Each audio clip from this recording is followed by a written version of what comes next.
አስደንጋጩ በሽታ የሚያጠቃው የአሜሪካ ሰላዮችን ብቻ ነው።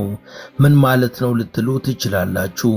ይህ በሽታ ሊያጠቃ የሚችለው ግን የአሜሪካ ሰላይ የሆነን ብቻ ነው። እናም በርካቶች ጥቃት ነው ወይስ ህመም ነው እያሉ እየተወዛገቡ ይገኛሉ።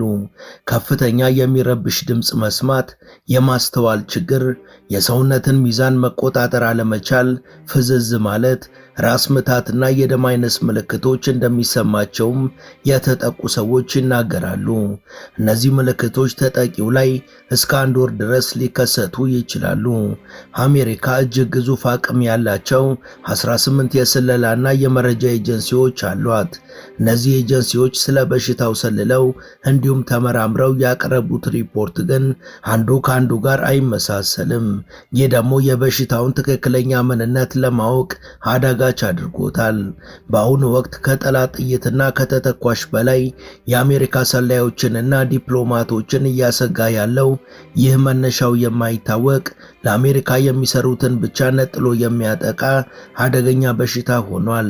የአሜሪካ መሪዎችም የደህንነት ኃላፊዎቻቸውን ስለ ምንነቱ ምላሽ አምጡ ቢሏቸውም የተጨበጠ መረጃን ግን እስካሁን ሊያገኙ አልቻሉም።